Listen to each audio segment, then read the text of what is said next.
Goeiemôre, liewe gemeente. Nee, maar ek kan sien, is koud. Goeiemôre, liewe vriende. Baie beter. Dis altyd 'n voorreg om hier te wees. Spring sal altyd 'n spesiale plekkie in my en Charlie se hart hê. En ja, sy is so kwaad vir my elke keer wanneer ek nou werk dat ek hier die voorreg het om die woord te bedien, dan kan sy nou nie saam nie of daar is iets wat voorval. So ek maak verskoning van haar, maar sy wil baie graag hier wees en ek kan verseker sy mis die gemeente en vir u ook baie. Dis lekker om vanmôre hier saam te wees in die teenwoordigheid van die Here. Kom ons sit so net vir 'n oomblik stil. Ek slaan my op na die berge. Waar sal my hulp vandaan kom? My hulp is van die Here, Redder van hemel en aarde. Geliefde gemeente, genade en vrede en barmhartigheid word aan u geskenk en ryklik vermenigvuldig deur die werking van die Heilige Gees. Amen. Liewe vriende, ek lees vir ons vanmôre die samevatting van die wet, soos ons dit vind in Matteus 22 vanaf die 34ste vers. Ekskuus vir tydsonthaal, slaan ek die openingslied vir ons oor, gaan ek daar vir ons saam lees die samevatting van die wet. En toe die fariseërs hoor dat die Sadduseërs die mond gestop het hulle almal saam vergader. En een van hulle, 'n wetgeleerde, het 'n vraag gestel om hom te versoek en gesê: "Meester, wat is die groot gebod in die wet?"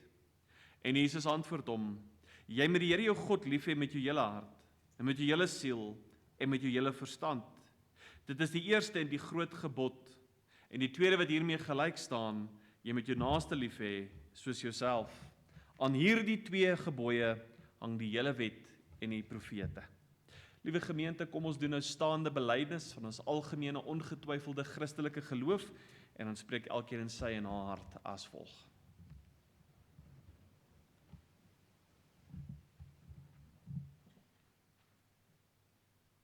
Ek glo in God die Vader, die almagtige skepper van die hemel en die aarde, en in Jesus Christus, sy eniggebore Seun, ons Here wat ontvang is van die Heilige Gees, gebore uit die maagd Maria, wat gelei het onder Pontius Pilatus, gekruisig, gestorwe en begrawe is, en neergedaal het in die onderste dele van die aarde, wat op die derde dag weer opgestaan het uit die dood, opgevaar het na die hemel en sit aan die regterhand van God, die almagtige Vader, vanwaar hy sal kom om te oordeel die lewende en die dode.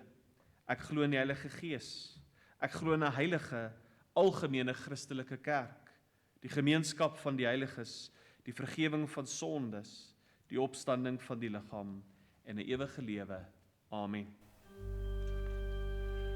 Ewig onbegryplik wese, Vader, Seun en Heilige Gees, Heer, leer my U ken al beter, U gehoorsakende wees. Ons sal sing van al U liefde, en U waarheid vir ons juig. Amen, Heer van vrede, Amen, bly my hart verheug. Nou, liewe vriende, vanmôre is dit ook 'n groot voorreg dat ons 'n diaken kan bevestig in die amp. Ek wil vir Rochetti vra dat hy vorentoe sal kom, hiervoor sal kom staan. Ek onthou die eerste keer toe ek vir Rochetti ontmoet het, moes ons hulle seentjie gedoop het, en ek sê net vir myself voor die tyd, Biankina, kry net daai van reg hier in die kop, sodat ek seker maak, hy het 'n moeilike van gekies. Maar Rochetti, is 'n voorreg en ons is Here dankbaar vir jou gewilligheid, en ook sodat ons in die teenwoordigheid van almal, en besonder in die teenwoordigheid van die Here, ook so kan bevestig in die amp van diaken. Geliefdes in die Here Jesus, julle weet hoe ons nou verskeie kere die naam bekend gemaak het van die broer wat verkies is tot diaken, om te verneem of daar enige besware is waaroor hulle nie mag dien nie. Aangesien geen besware teen hulle verkiesing ingebring is nie, sal ons nou hulle in die naam van die Here in die amp bevestig. Om dit te kan doen, moet ons hulle sowel as die gemeente tot 'n kort uiteensetting aanhoor van die instelling van die diaken vanmôre. Nou oor die diaken, die gevolg, die oorsprong van die instelling van die amp van diaken vind ons in die verkiesing in Handelinge gemeente. Daar lees ons dat die apostels aanvanklik die taak van die armoedeswerk verrig het, want hulle het die voete neergelê, die prys van alles wat verkoop is, dan is aan elkeen uitgedeel volgens hulle behoefte. Maar toe daar ongelukkigheid ontstaan het, omdat weduwees se versorging oor die hoof gesien is, het hulle manne gekies wat spesifiek die bediening van die armes moes barmhartig, sodat die apostels meer aandag kon gee aan die bediening van die woord en voorbidding. Volgens Romeine 12 vers 8 is dit die gebruik voortgesit deur die diaken wat daarvoor afgesonder is en aangestel is. Daarom die taak van die diaken as volg. Die diaken moet die gemeente bedien met barmhartigheidsdiens en met veral ag gee op die armes en krankes en wat in die liggaam en gees bystand nodig het. Al sien hulle primêr na die tydelike behoefte, moet die geestelike genoot van die gemeente en die redding van siele vir hulle ook belangrik wees. Hulle benadering moet wees dat dit beter is om verarming te verhoed as om uit verarming op te hef. Om hulle taak goed te kan verrig, moet daar 'n passie en empatie wees met diegene wat hulle bystand nodig het, sodat hulle met die nodige deernis en woord van bemoediging hulle werk kan verrig. Wat hulle persoon betref, moet dit 'n man wees met integriteit en getuienis van wedergeboorte en geesvervulling. Hulle moet ook wysheid besit en 'n gees van onderskeiding om hulle werk sinvol te kan doen hê. Veral hulle saam met die lerende en regerende ouderlinge 'n raad te vorm wat die gemeente verteenwoordig. Daarom vanmôre Rochetti, omdat jy geroep gevoel het om te dien in die ampt van diaken, moet jy nou in die teenwoordigheid van die gemeente ook antwoord gee op die volgende vraag. In die eerste plek, is jy oortuig dat jy deur God tot diens van tot diaken geroep is in die gemeente? Tweedens, is jy oortuig dat die leer van die kerk die waarheid is en dat alles daarin teenstaan in verwerping en dwaling afgesmee word? En dan derdens, beloof jy om getrou met die salwing van die Heilige Gees in die onderskeide ampt van diaken, soos dit hier vir jou voorgehou het, te dien? Rochetti, wat is jou antwoord hierop? Wonderlik, mag die Here u deur die salwing en die instaatstelling van die Heilige Gees toerus vir hierdie werk en ook kragtadig gebruik. Rochetti, draai so vir 'n oomblik na die gemeente, dan sing ons graag vir hom, laat Heer u seën op hul dal, en dan gaan ek net vra toe om Joppie namens die kerkraad ook net vir my handdruk sal kom gee om hom ook geluk te wens. Kom ons staan en sing ons die lied ook saam.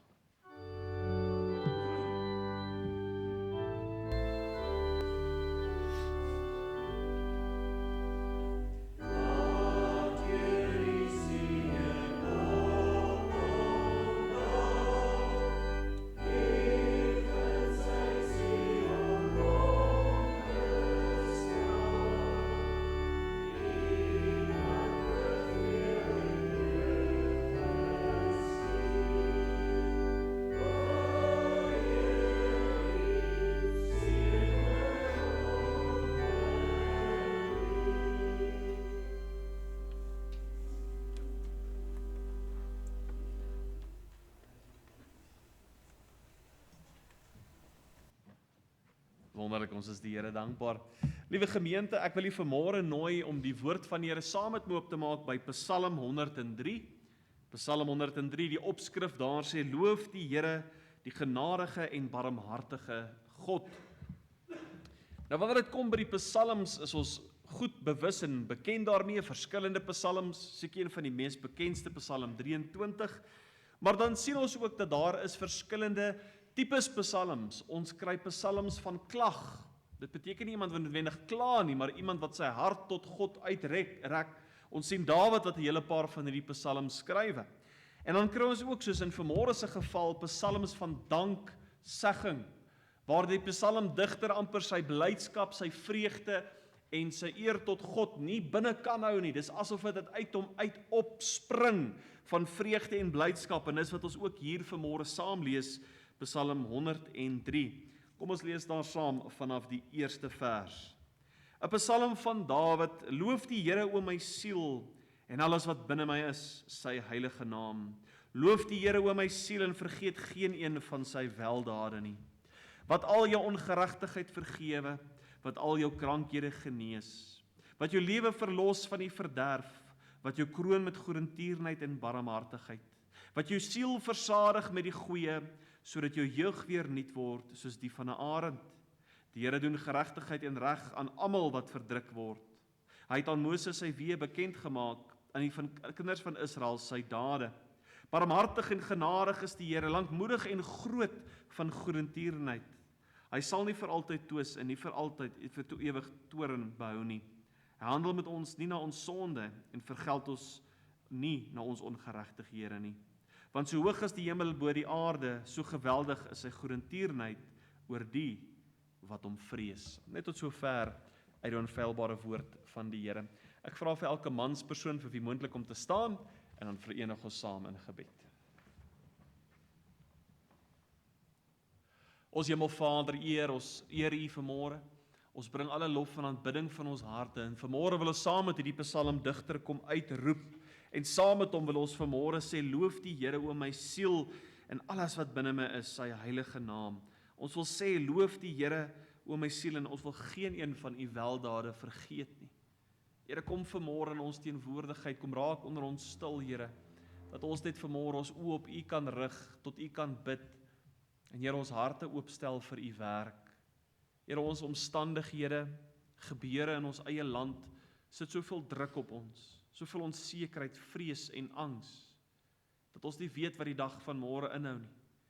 En nou vanmôre het ons die voorreg om net weer ons oë opnuut op U te kan rig, op U woord, maar ook op U Seun, Here Jesus Christus. En daarom vra ons, Here, kom vanmôre, kom maak ons hart rustig, en kom spreek tot ons vanmôre die woord wat U in gedagte het om tot ons te spreek. U ken ons harte deur en deur. U weet, Here, waarmee ons vanmôre dalk worstel of sit. U weet wat is ons behoefte. En vanmôre kan ons sien dat U is die antwoord daarvoor. Seën ons nou, Here, en word U ook verheerlik. Ons bid dit in die heilige, kosbare en dierbare naam. Amen. Nou, liewe vriende, vanmôre wil ek graag met u praat oor die tema 'n siel wat onthou. In vers 2 van ons geleesde gedeelte lees ons sê Dawid, loof die Here o my siel en vergeet geen een van sy weldade nie. En vir 'n oomblik kan mens dink dat Dawid sy sinne verloor het hy nou vergeet met wie hy praat. Hy staan hier aan die woord met homself, hy praat met homself. En iemand het op 'n lang tyd vir my teruggesê, mens hoef nie bang te wees om met jouself te praat nie, solank jy net jouself antwoord nie. Maar Dawid in hierdie geval is nie net hy wat tot homself rig nie, maar dis hy wat homself tot herinnering bring, om weer sy oë te kom plaas op dit wat goed en reg is, om sy oë van die verkeerde, die negatiewe, die uitdagende af te haal, en net weer die feit van die leuen te kan onderskei. En in hierdie gedeelte kom wys Dawid vir ons die hart van die kind van die Here, waar dit behoort geplaas te wees, maar ook waar ons oë behoort gerig te wees. Hebreërs 12 vers 1 sê vir ons, die oog gefestig op Jesus Christus, die leidsman en die volëinder van ons geloof.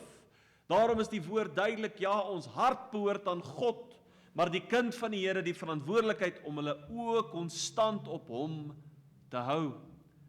Maar liewe vriende, kom ons wees eerlik met mekaar vanmôre, dat daardie woorde is baie makliker gesê as gedoen. Wanneer die gedruis van die lewe oor ons aanval, ons hoor van oorloë, pestsiektes, al hierdie goed wat op die nuus gebeur, of die nuus van vertel, dan kom daar 'n mate van skrik in die hart. Dan sien ons die olieprys wat opgaan. Hoeveel het ons nou gaan uitwerk net om by die werk te moet kom, of net tot by een plek te ry tot 'n ander. Ons sien kospryse styg. Ons sien alles word duurder en die inkomste vermeerder nie. En dan word dit bietjie meer persoonlik, want nou raak dit ons direk.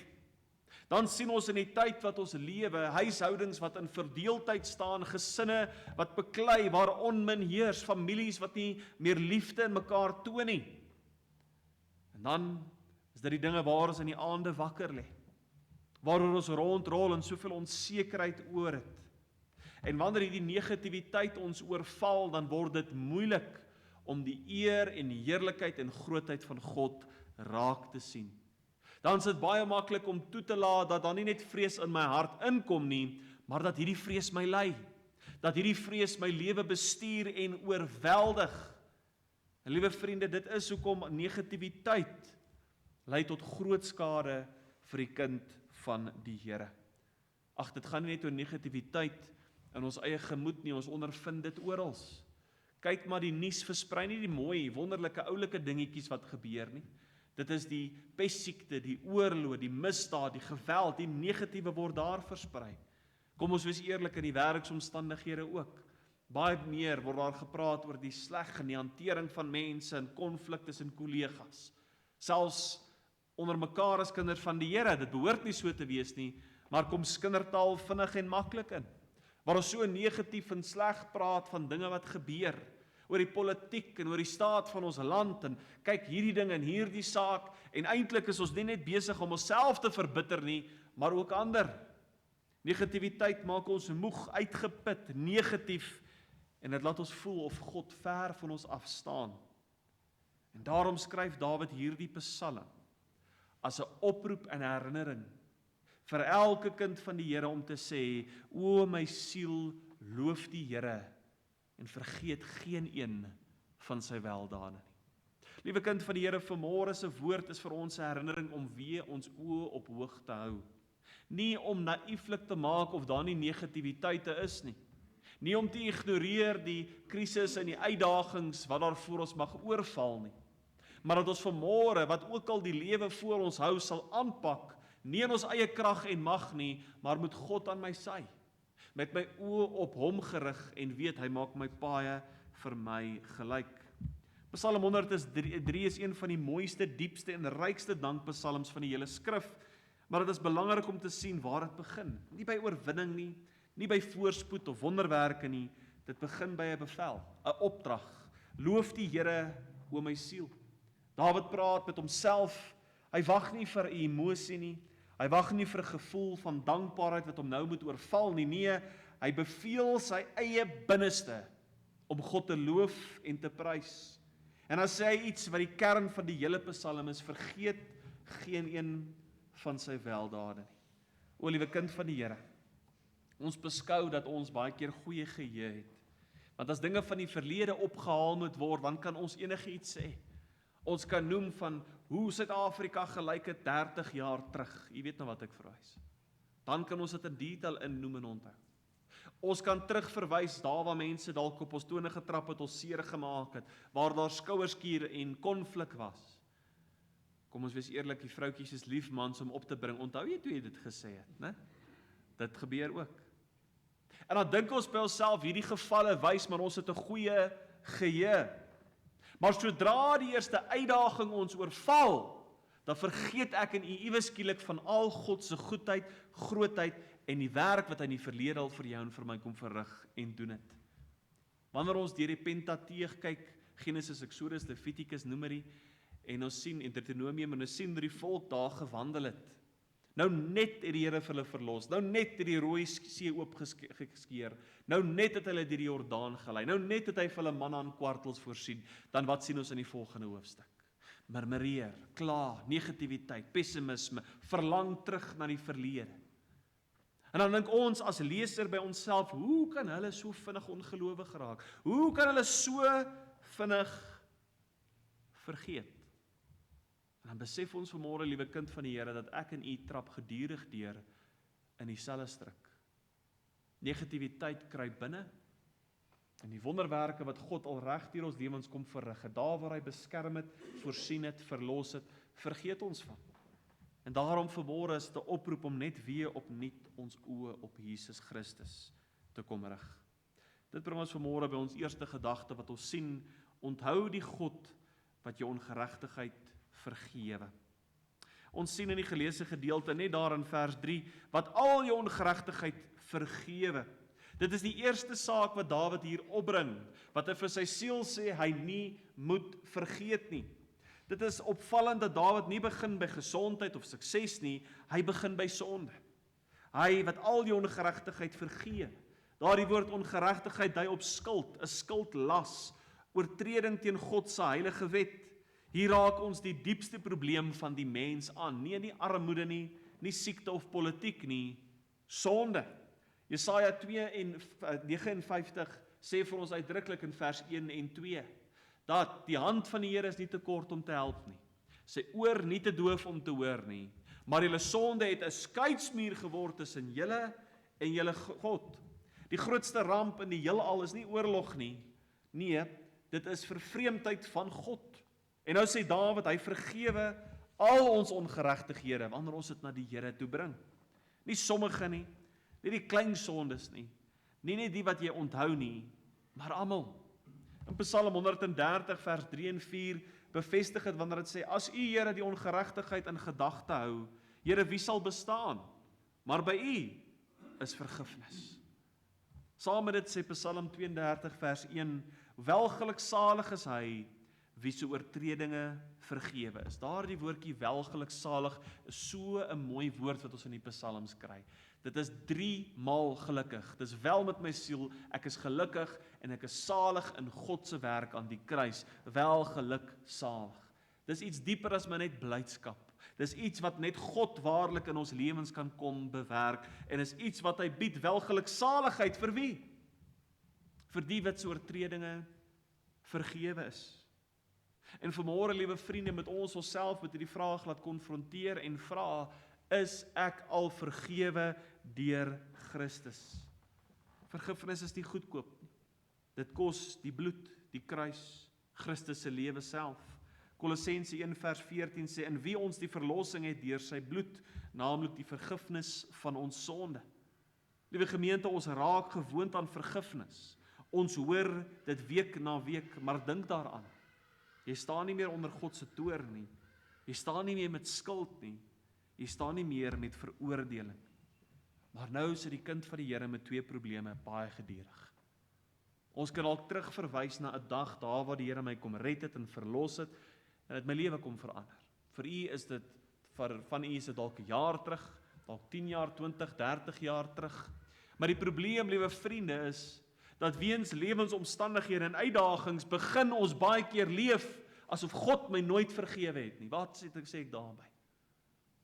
Paulus sê in Romeine 6, sal ons dan in die sonde bly? En hy antwoord homself, hy sê, nee, stellig nie. En dit is iets wat ek en jy as kind van die Here moet verstaan, as ek terugkyk na die werk wat Christus vir my kom doen het, tot nou, het daar groei in my lewe plaasgevind. Het ek gedurig deur sonde waarvan ek bewus geword het, afgelê, of het ek maar net weer begin lewe soos ek vroeër het. Baie kinders van die Here loop self rond met hierdie skuldgevoel oor sonde van die verlede. Sonde wat hulle waarlik bely het, laat staan het, maar hulle voel dit het nog so 'n houvas op hulle. Ek terug vra 'n jong dame my op skool, daar by Stoffberg toe ons uitgereik het. Sy sê, Dominee, kan God my regtig van alles vergewe? Ek sê sonder twyfel. Sy sê, en wat as ek myself nie kan vergewe nie? En ek sê vir haar, hoe durf jy? Hoe durf jy as mens nie 'n sondaar wil vergewe nie, al is dit jouself? Maar jy verwag dat die God van die heelal, die perfekte volmaakte, jou en my moet vergewe. Nou weet ons vanmôre, daar is vir ons vergifnis in Christus. Nou weet ons dat elkeen wat na hom toe kom, elkeen wat die naam van die Seun aanroep, elkeen wat die naam Jesus Christus bely, sal gered word. Hy nooi ons om 'n nuwe werk in ons te begin. Waarom sal ek dan langer dink ek lewe in die sonde en waarom sal ek langer toelaat dat sonde oor my heers? Liewe kind van die Here, vanmôre is dit vir ons 'n herinnering van die groot werk van die kruis, maar ook die oproep hoe ek en jy as kind van die Here vanmôre behoort te lewe, voor Christus te wandel en wat hy van jou en van my af verwag. Wanneer laas het jy God gedank vir die vergifnis wat daar is in Christus? Ons dank vir kos en vir beskerming, maar ons dank ons nog steeds vir die feit dat ons naam in die boek van die lewe geskryf is. Of leef ons asof dit nie is nie? Of dink ons dat daar 'n sonde te groot, te massief, te erg, te veel is wat God nie kan vergewe nie?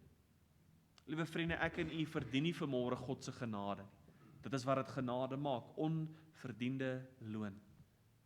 U kan niks genoeg maak, bewys, wees, maak of doen om dit te verkry nie. Maar vrylik verniet is dit tot elkeen se beskikking deur die genade van Christus self. En ons tweede gedagte vanmôre, wanneer ons kyk na die gedagte van om nie te vergeet en om te onthou, sien ons dat ons moet onthou die God wat al jou krankhede genees. Die B-gedeelte daarvan vers 3 sê wat al jou ongeregtighede vergewe, maar wat ook al jou krankhede genees. Hier beweeg Dawid van skuld na gebrokenheid. Wat al jou krankhede genees, dui vir ons aan en wys, God is nie net 'n regter wat vergewe nie, maar hy is ook 'n geneesheer wat herstel. Eksodus 15 vers 26 sê vir ons, ek is die Here wat jou gesond maak. Jehovah Rafa, die God wat genees. Psalm 103 plaas vergifnis en genesing langs mekaar. Dit wys dat God nie net skuld vergewe nie, hy herstel ook die gebroke mens, hy kom maak hom of haar ook nuut. Dit is vir my opmerkwaarlik, dat wanneer daar van 'n genesing gepraat word, dit nooit afhanklik van die kruis of van die boodskap van verlossing van sonde loop nie. Selfs die bekende woorde van Jesaja 53, wat 'n messiaanse belofte is van wat Christus se lyde is, sê, deur sy wonde het daar vir ons genesing gekom. Christus dra nie net ons sonde nie, hy dra ons pyn. Vers 13 en 14 gee die rede vir hierdie genesende genade. Soos 'n vader wat hom ontferm oor sy kinders, so ontferm die Here hom oor die wat hom vrees, want hy weet watter maaksel ons is, gedagtig dat ons stof is. Hy weet ek en u is broos, hy weet ons is stof, maar die goedertierenheid van die Here is van ewigheid tot ewigheid, sê die Psalm vir ons. Selfs wanneer genesing stadig is, bly sy ontferming konstant. En liewe vriende, wanneer daar pyn en seer is, liggaamlik, is dit moeilik om God te dank. Wanneer ek voel my lyf trek swaar en ek het uitdagings, dan is dit moeilik om op te kyk. Ons sien dit in die voorbeeld van Psalm 73, skryf 'n man met die naam van Asaf daardie Psalm, en hy self worstel. Hy worstel want hy sê, Here, hoekom gaan dit goed met die slegtes, maar met my wat u dien, ek het siek, ek het swaar, ek trek swaar. En aan die einde van daardie Psalm 73, rig Asaf sy oë weer op na die hemel. Want toe besef hy waaroor alles gaan. Ja, hy sit dalk met liggaamlike pyn en seer. En dalk ontvang hy genesing hier in die tydelike en die nou. Maar hy kyk na die ewigheid en hy besef wat vir hom wag in Christus. Nie 'n pilletjie wat net my simptome gaan demper nie. Nie 'n operasie wat dinge meer verdraagbaar gaan maak nie, nee. Maar volkome genesing. Is daar genesing vir ons nou hier op aarde? Definitief. Maar die volle werk van die kruis sal eers in u en my gebeur, wanneer Christus terugkom en ons 'n verheerlikte, volmaakte liggaam sal ontvang. 'n Liggaam wat nooit pyn of seer of siekte sal ondervind nie. 'n Lyf wat nooit weer honger sal hê. Dit is my so mooi in Openbaring wanneer die Here sê en hy sal elke traan wegvee. Dis die belofte. Dit is waar aan God jou en my vanmôre wil kom herinner, om weer ons oë op te rig en op die kruishout van Christus te hou. 'n Bybelvers wat in die laaste paar maande so my gemoed vassteek, so Romeine 8 vers 18, waar Paulus sê, dat ek reken my dat die lyding van die teenwoordige wêreld, dit is die pyn en die seer wat ons nou ondervind, ek reken dat die lyding van die teenwoordige wêreld nie kan opmeet teen die heerlikheid van die lewe hierna nie. Liewe kind van die Here, ons word opgeroep om ons oë te hou na Christus. Sien, ons hoop is nie om te hoop daar kom 'n beter president of 'n beter regerder of dinge word beter in ons omstandighede nie. Ons hoop is nie 'n dag waarvoor ons wag nie. Ons hoop het 'n naam en sy naam is Jesus Christus. Dalk het u moedeloos geword in die laaste tyd. Dalk het pyn en seer, verdriet begin oorneem en dit moeilik maak om op te kyk. Vanmôre is dit vir jou en vir my herinnering dat die Here nie ons pyn en seer miskyk nie. Dat hy daarop antwoord kom gee. Maar ook vanmôre, liewe kind van die Here, is dit vir jou en vir my om te sê, o my siel, loof die Here ten spyte van pyn en seer. Laat die herinnering vanmôre wees dat ja, dieselfde God wat met my was deur elke krisis en uitdaging, is vanmôre ook saam met my.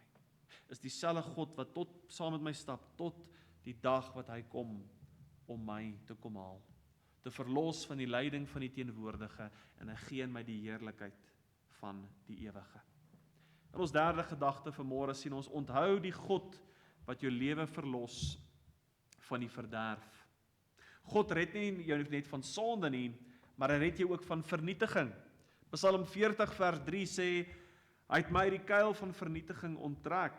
Saam met dit Psalm 121 vers 7, die Here sal jou bewaar vir alle onheil, hy sal jou siel bewaar.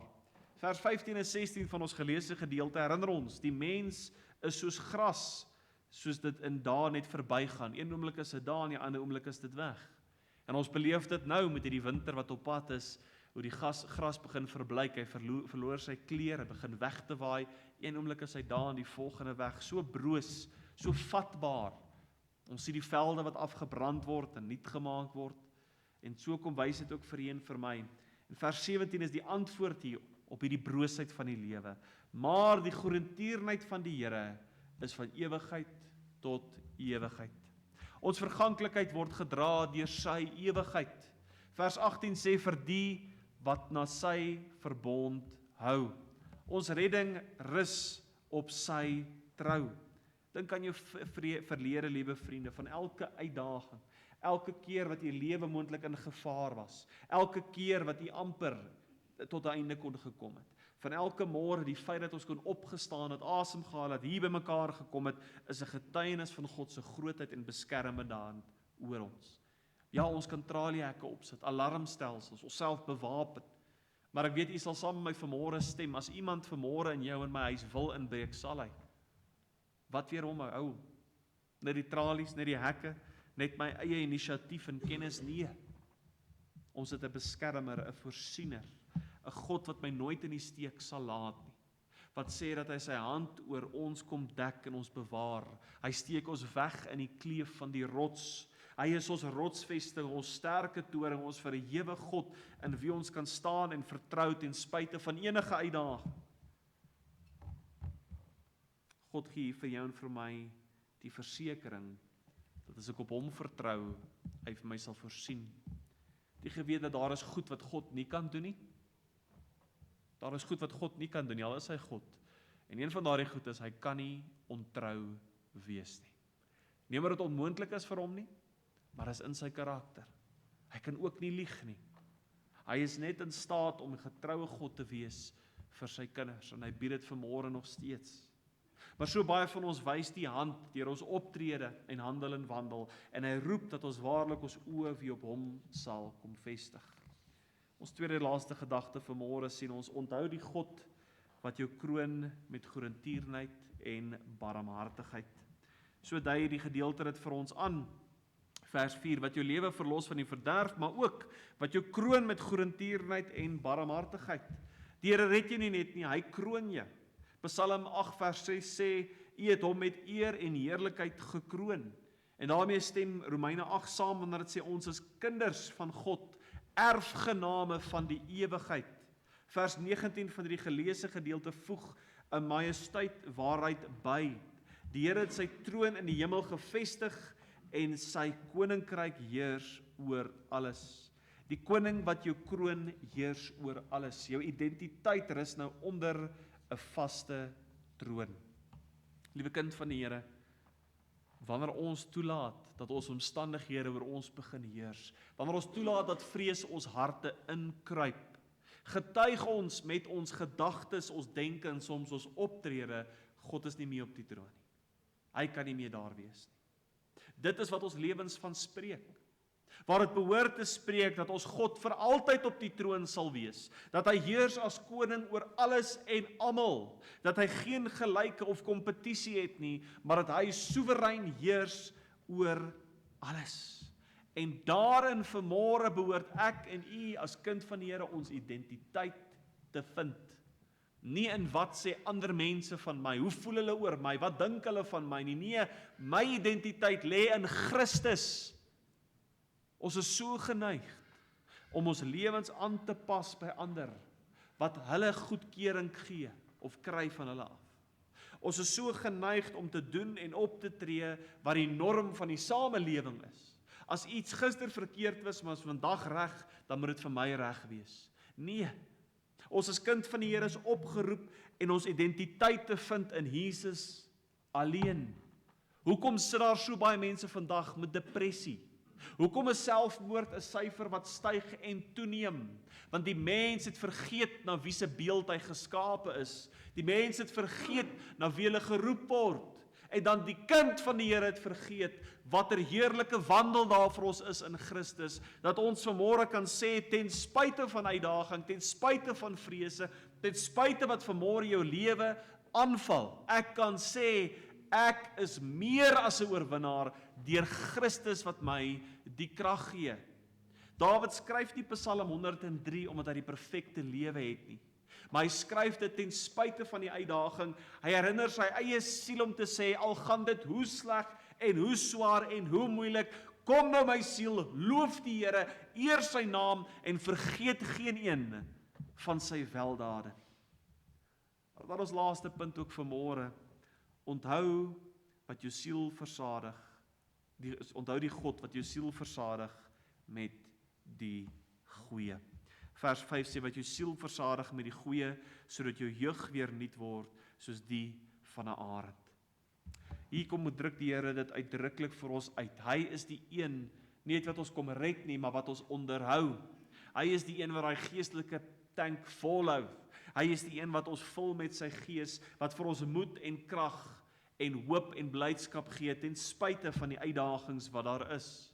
Hier kom getuig die Here en hy sê vir ons, hy self is ons rus. Daar's baie mense daar buite, kinders van die Here self, wat laat in hulle ouderdom leef. Maar as jy hoor hoe hulle lewens was, dan kom jy agter, hierdie persoon het gesterf toe hy 20 was. Ja, hy dalk was eers begrawe op 80, maar hy is al op 20 dood. Wat bedoel ek daarby? Nee, hy is nie fisies dood nie. Maar kinders van die Here wat met soveel droefheid, pessimisme en vrees in hulle lewens leef, dat daar nooit 'n dag van vrede en rus en blydskap in Christus gevind is nie. Dat hulle so onderdruk is deur ander, hulle omstandighede en mense en nooit waarlik op God vertrou het nie. Liewe kind van die Here, hierdie lewe is 'n gejaag en hy gaan jou inhaal. Hy's vinniger as jy. Ons gaan hom nie uithardloop nie. Maar ons kan skuiling vind, troos vind en rus vind by ons Here. Dink jy terug aan 'n dag waar u waarlik God se vrede ondervind en beleef het. Dink jy terug aan 'n oomblik waar u waarlik met blydskap deur God vervul was. En besef, dis vanmôre net soveel tot jou en my beskikking. Ja, ons omstandighede het verander. Ons self het verander.